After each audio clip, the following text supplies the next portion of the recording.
Welcome to the Impact on the Ground with Tia. I'm the CEO of a Tech for Good company and passionate about making a difference. This podcast series will dig deeper into what it means to make an impactful change in our society. And we get to know the operators on the field, whether they are charities, social enterprises, the government, individuals, companies, etc. And we talk about the collaboration between these parties and how to formulate a mutually beneficial partnerships. Today, I am having a discussion with Service Director Martin Ellis, and he represents Mediation MK. And firstly, I will welcome Martin here with his own explanation. What does Mediation MK do?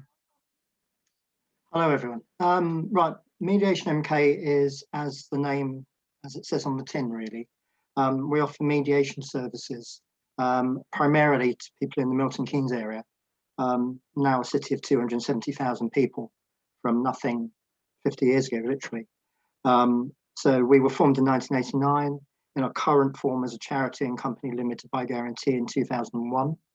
And we offer mediation in its different forms. Just for clarity, mediation is simply where an independent person works with two parties to resolve a problem without resorting to court process. The main area where we work, and historically it was set up to do this, is family mediation. Mm-hmm. So what I'm talking about there is when a couple, whether married or cohabiting, decide to split up. That's obviously a difficult emotional process, but it could also be a difficult process in terms of the outcomes for people like children.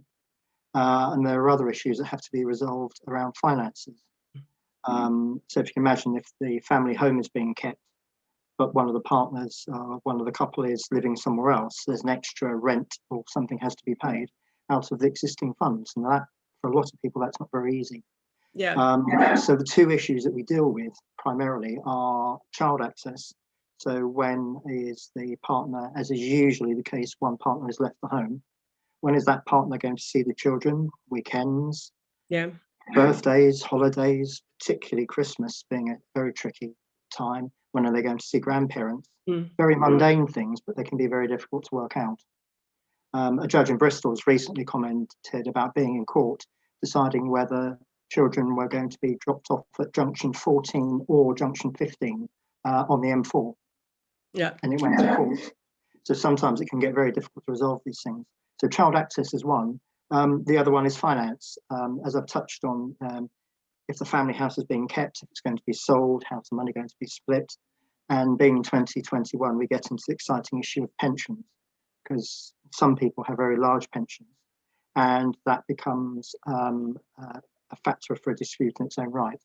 Yeah. And those mediations can take some months, 6 months in some cases, to resolve because the numbers are big. Are people paying for your services, or is it free? Are you like a charitable organization in that sense, or who is paying for you? Good question. There are two routes. One is what we call private clients, so the people who pay for themselves. Yeah. The other route is legal aid. There is legal aid for mediation, the same as there is legal aid in the UK for legal services. Legal aid for mediation applies in very crude terms, where one of the couple is receiving something like universal credit. Yeah. So if one of the couples is receiving universal credit, then both of the couple, their initial meeting, their assessment meeting, which is the first thing we do, and then the first mediation is paid for by the government. Okay. Which saves them £504, which is worth having. Can you get like grants or some other support for your organization then, or is everything covered by these fees?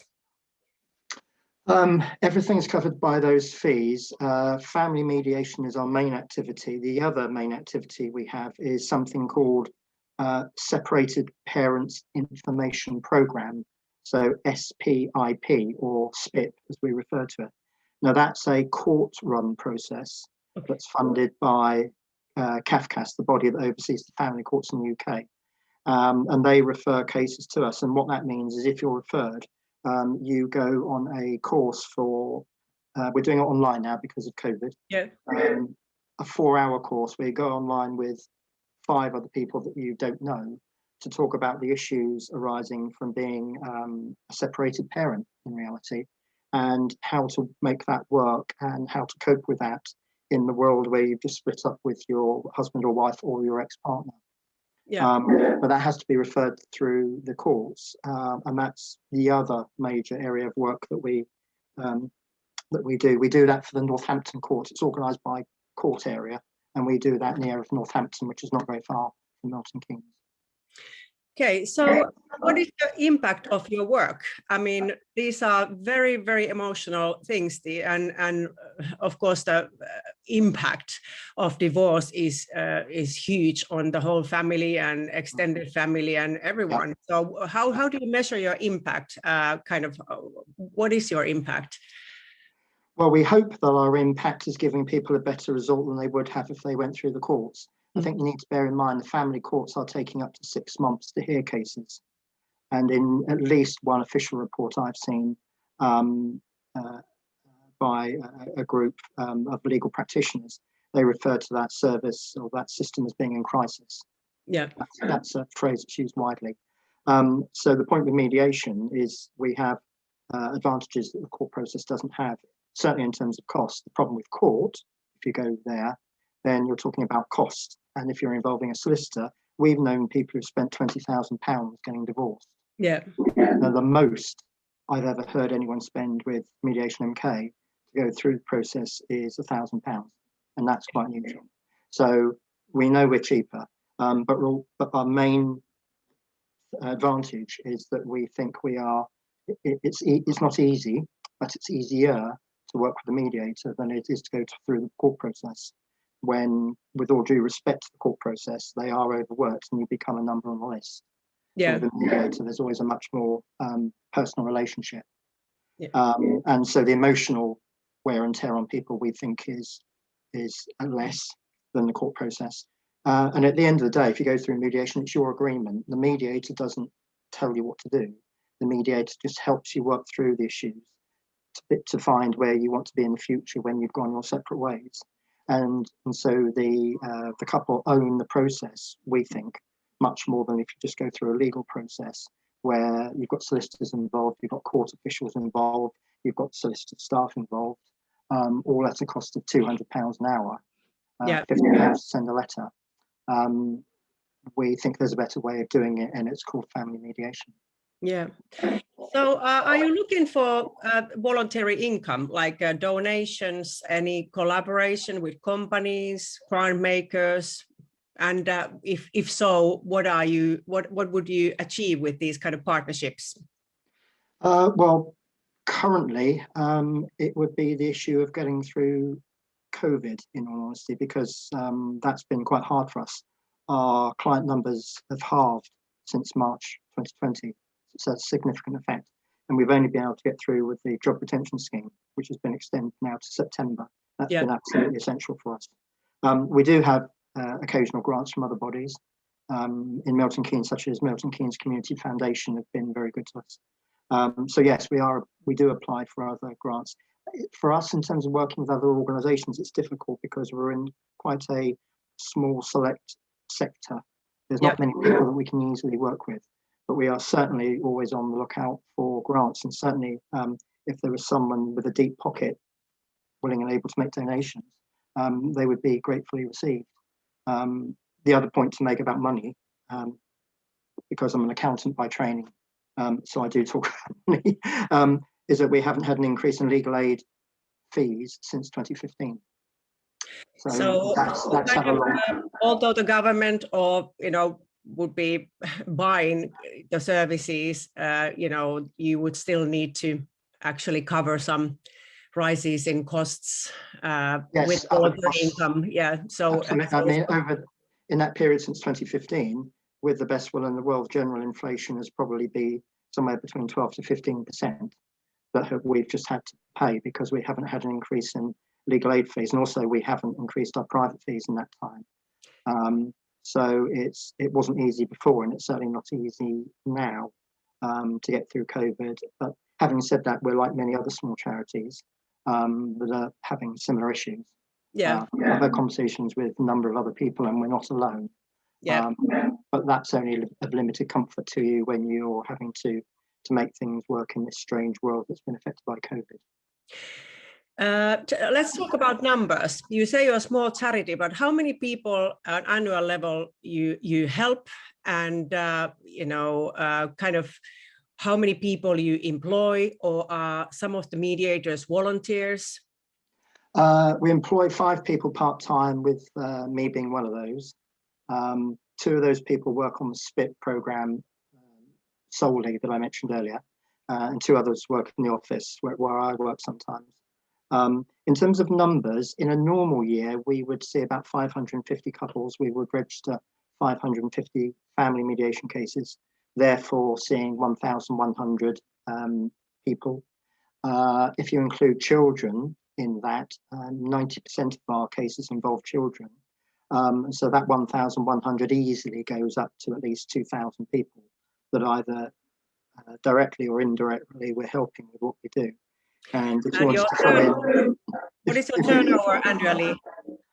Pre-COVID, our turnover was about 130,000. Our year ends this March, and because of the job retention scheme, it's still going to be probably about 110,000. But obviously more of that is through job retention scheme grant than income, which is what we would prefer is income from mediation. It's very difficult. We don't actually know why our numbers have dropped off. Our legal aid numbers have stayed very similar. It's the private clients that have dropped off, and there's no clear indication as to why. And we're hoping that when the lockdown finishes, maybe September, that people will come back to us, and maybe they've left these issues on the back burner, so to speak, whilst COVID has been around. And now that we've gone into vaccinations, etc., hopefully they're going to maybe rethink their relationship issues. It's a horrible thing to say, isn't it? That you hope they rethink their relationship issues, but in reality, that's what we're talking about. Some people have talked about this demand kind of building up behind a dam, so to speak, that's going to be unleashed when lockdown finishes. And I think we'll only know that in probably September, October. Yeah. If you think about your reach, annual level might be 3,000 people, and so important kind of cause and like a life situation. Yeah. Your budget is only 130,000. That is very good work, with that small of a money. If you think about how much all kind of services cost and so on. So I mean, absolutely, it seems like a huge, very, very high impact activity. It is, yeah. I would absolutely agree. I had a similar conversation where I made that point with our MP in August. Saying that the impact that we have per pound is far greater than that pound being spent through the court process. Unfortunately, some people do want to go through the court process because of their dreaded phrase that you may have heard, I want to have my day in court. The problem is their day in court doesn't always work out as they expect. And the court's only looking really at the legal issues, the issues like my example of which motorway service area to hand over the children on the M4. Unfortunately, too much of the court's time is taken up on those things. And the judges have quite openly said, we don't need to be listened to this. This has got to go on to mediation. Yes. And probably get sorted out in half an hour over a Zoom meeting. Yeah, and also the human side of things and kind of building the relationship onwards. I mean, if you divorce and you have children, one here as well, me, you have to be involved with the person anyway for the rest of your life in some manner. Yeah. And then, bitter disputes in court. And also, like you said, that, they might look at things with the legal eyes that are not favorable for either party in the end. And then then it's just it doesn't serve anybody's purpose. Plus, also you cannot avoid children to know that there are court cases and stuff. Exactly. Also, exactly. Very bad when example, for children to see that adults cannot even solve these kind of issues without going to court. Absolutely, and one of the things the mediators often say, and when I've sat in, because I'm a qualified commercial mediator and qualified family mediator, and when I've sat in with cases, one thing that's often said is, you've got to remember this, the focus has to be the children. So when there are children, particularly young children, because as you say, they're going to remain, in some cases, they're going to be children for another 10, 12, 14. I mean, some of these couples that we have, they have babies less than a year old. So they're going to be, technically, they're going to be children for 17 years. And this relationship between X and Y isn't going to go away. It's going to remain, however distant, it's going to remain there for a long time to come. So that's the point that's often made to people, because they're so wrapped up with their emotional issues. As you can imagine, they lose sight of things like children and how they feel in it. So it's often something that mediation goes back to concentrate minds, to move people past the emotional roadblocks they have, which are understandable, but you're not going to resolve those now. So in a sense, and it's very hard to do, but sometimes you have to put those to one side in order to move forward. And if the mediator can do that, that's a real achievement. Yeah. What about if it weren't up to the money, what would be your dream? How would you develop your operations? How would you grow? Or do you have like some dream projects that you would be taking if the world were yours? Well, on the family side, that would be to do with marketing and finance. We are a very difficult service to market and to communicate with. You can't ring up people and say, Mr. Smith, are you thinking of getting divorced next year? It's just not going to work, is it? Like you would say to Mr. Smith, are you going to change your car? Or are you going to get a new carpet or something? You can't do that in our, and we're unfortunately, the only example I can give is a bit like funeral directors. People don't need us, but then when they do need us, they really need us. And then when that's finished, we go away again. And so we don't have this continuity of involvement with people, and we're a very difficult service to explain to people. So that's one challenge that we have and we've always had. The other areas I mentioned earlier, the other areas of mediation are opportunities for us. Commercial mediation is between either a customer and a supplier, or between companies where there is a commercial difference of opinion. And commercial mediation can cover anything up to cases involving tens or hundred millions of pounds on an international scale. That's a well-developed area, and one that we're working in at the moment. We are the recommended provider for Rated People, a website Rated People. We're the recommended dispute resolution provider for them. And we also do the same for Retro, which is the Radio, Electrical and Television Retailers Association, who represent all the electrical shops in the UK, so Currys down to the local corner family store. If customers have a problem, they can contact us to do some commercial mediation for them. The other two areas are workplace.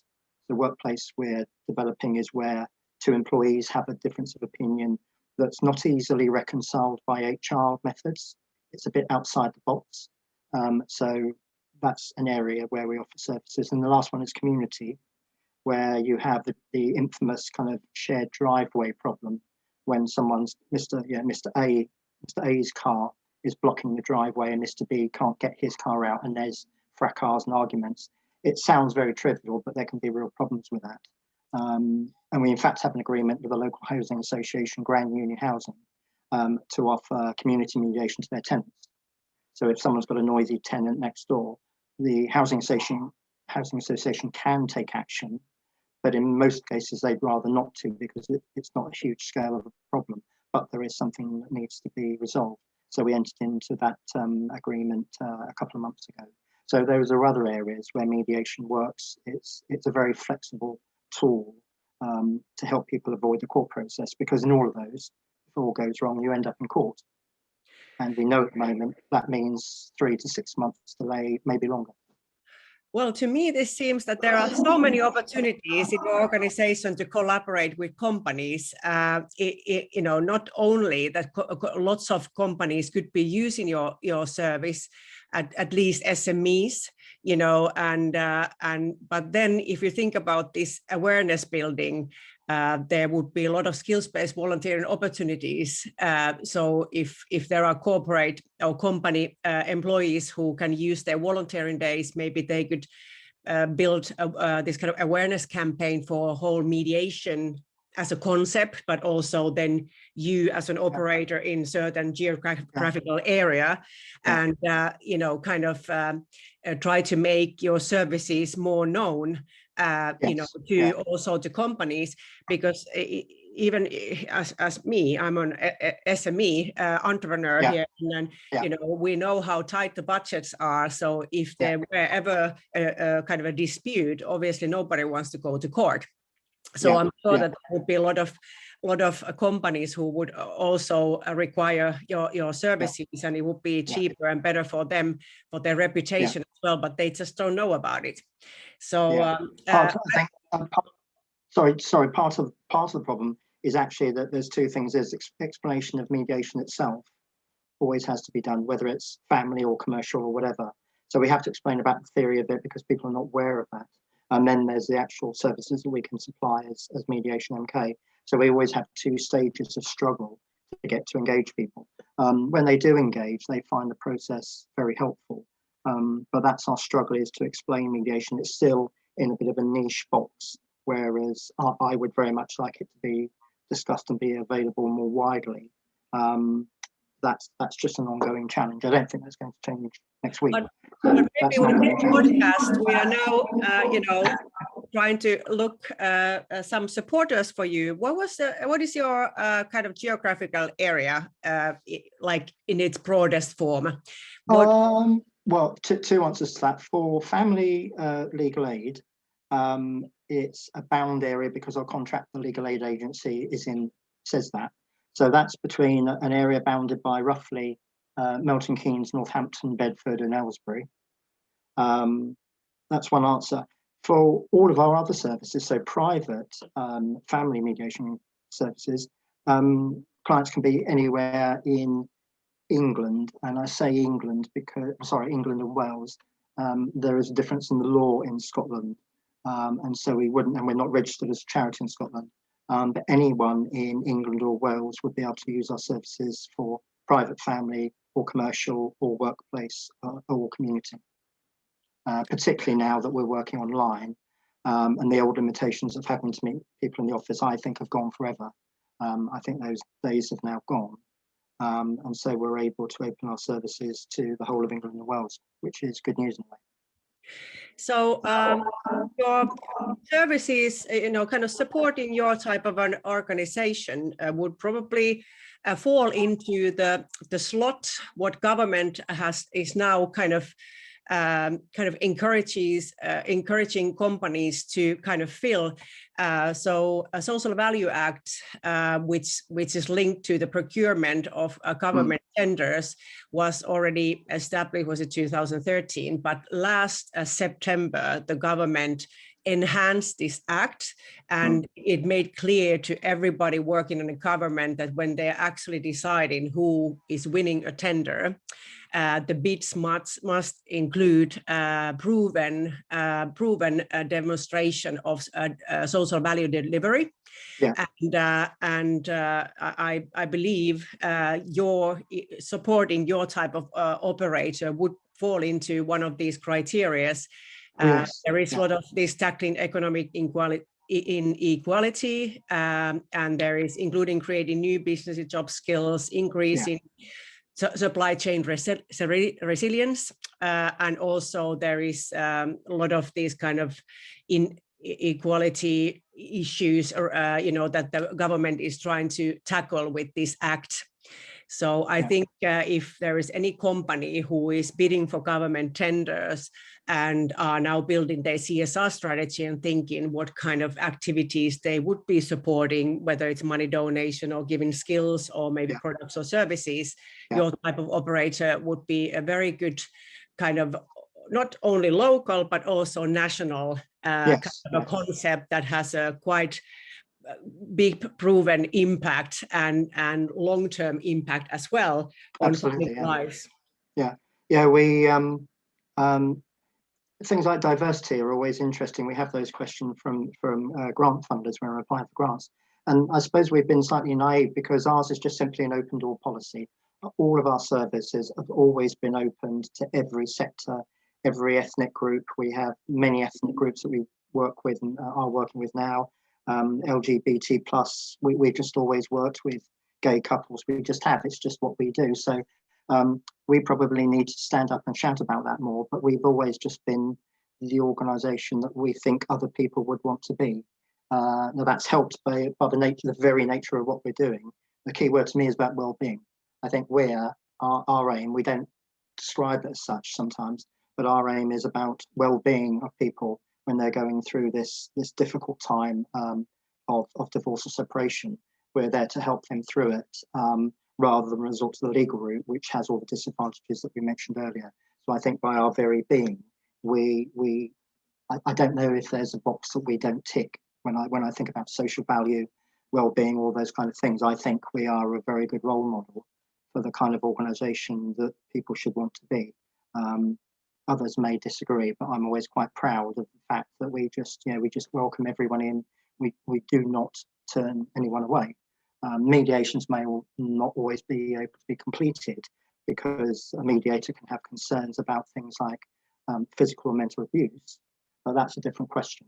Yes. We understand what's going on before making that judgment, but our basic policy is to accept everyone. We're fortunate we offer legal aid, so income isn't an issue.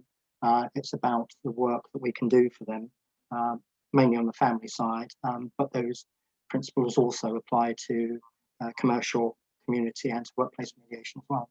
Yeah. Well, thank you so much, Martin, for this interview or this chat. I mean, so interesting, and I really hope that you will get new supporters. And I guess this is more about communication communication challenge than anything else in your case. Yeah. And how can anybody reach you, Martin? Are you on LinkedIn or? Well, our website, primary information is our website, which is www.mediationmk, all one word, .org.uk. My email is Martin Ellis, all one word, @mediationmk.org.uk. If anyone would like to email me, those would be the best routes of information. But I'm always happy to answer questions, whatever they are. Feel free to ask, and I'll do my very best to reply. Yes, and also Mediation MK has a profile on whatimpact.com, so you can just look through their information and how you can support them on whatimpact.com as well. Thank you for listening, and yes, more information on social value and mutually beneficial partnerships between social value organizations can be found on whatimpact.com. Bye-bye for now, and let's see what our next episode will be. We are actually now looking for new people to chat with, so you can also email me some suggestions what you would like to, who would you like to hear from, and my email is TIIA @whatimpact.com, and we are always happy to have suggestions of people who I should be talking with regarding social impact creation. Okay, thank you, Martin, again, and have a nice weekend. Pleasure. Thank you.